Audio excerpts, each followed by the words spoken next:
Does your shoulder hurt from the repetitive load, or are you afraid that your neck might cause the symptoms around your shoulder area? Is your shoulder currently hurting at the rest and during the movement and you need some help?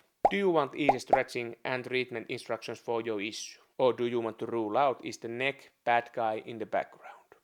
It's great that you click it on this video, as now we will going to go through the most common cause of the shoulder problems and easy solution for them. Shoulder problems are common and they affect most of the people in entire population naturally.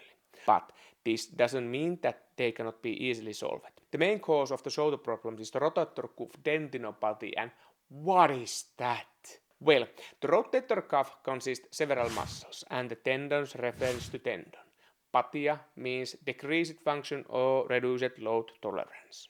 How does the inflamed shoulder typically feel?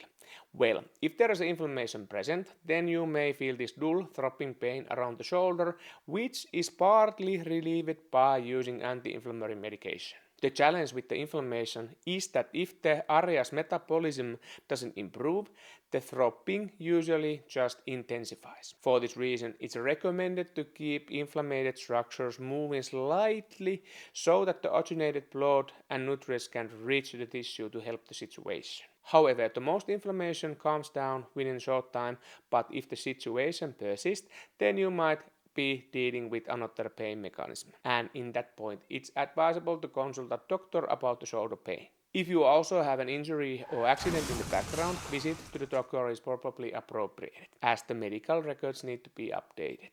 It's for your safety. Do you suspect that your neck might be causing the symptoms around the shoulder area? If we think about the rough nerve testing, the C3 vertebrae of the neck controls the trapezius area. C4 controls diaphragm, C5 controls deltoid, C6 controls biceps, C7 controls triceps, and C8 controls finger abductors. If there is a clear weakness in any of these areas on the symptomatic side, and if the positioning of the neck makes your shoulder symptoms worse, then the neck might be interfering with the shoulder issues. If you want to apply the pressure to the nerve roots in the neck, here's how you can do it. First, do the maximum backward bend of your head. Then tilt your head to the side without the pain. Think that your earlobe should travel straight towards the shoulder. Then, when you have reached the end of the range of motion, then rotate your chin towards your armpit. After that, do the same test on the symptomatic side in the same order. If the range of motion is really limited, or if you experience intensive pain in the shoulder area, then the neck might be playing a role in your shoulder symptoms. If the symptoms are spreading further down to the arm, nerve testing is needed, and you will going to get suggestions to that down in the description. Rotator cuff tendon issues, or sometimes referred to subacromial impingement, affect this area. At the outer edge of the shoulder, there is this bony roof, the acromion, and underneath comes the supraspinatus muscle. So, if we think about the anatomy of the shoulder in here, there is a clear mechanical roof. When the muscle becomes tense and the body experiences repetitive load from the front or the side, the supraspinatus tightens, and the mechanical roof starts pressing against the muscle, affecting its circulation. And there you have it.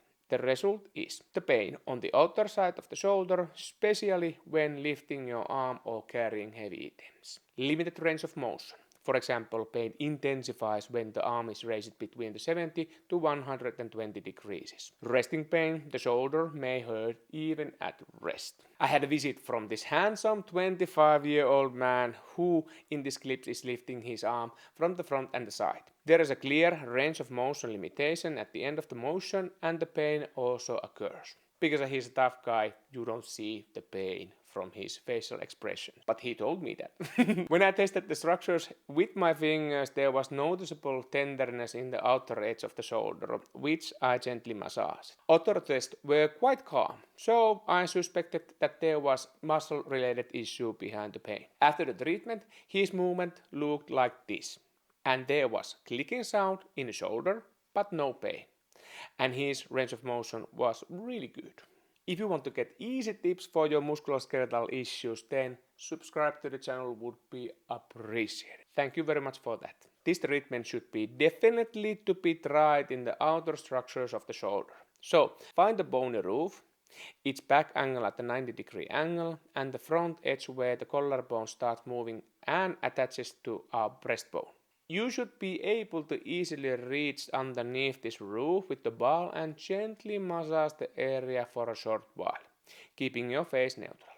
If you treat it too forcefully or if you feel pain after the treatment, it's time to check yourself from the mirror. Too much pressure applied. Interestingly, this issue is typically linked to heavy work that involves a lot of repetitions, but it can also occur to the people who doesn't have physical background. In those cases, small repetitive movements and poor ergonomics might be the trigger of the symptoms. Shoulder blade control is important, and at the end of the video you will going to get tips how to train shoulder blade control. How can we get the easy stretch for the outer sides of the shoulder? Try this. Place the back of the hand under your butt, noticing that the upper arm is angled downwards. Then, when you place the back of the elbow against the cabinet or door frame, gently rotate the upper body towards the cabinet or the frame and you will going to feel light stretch at the outer side of the upper arm. If you don't feel the stretch, try different heights with the hand placement. If you are looking for the tips strengthening the muscles and the tendons of the shoulder, here is a recommendation for that. Thank you.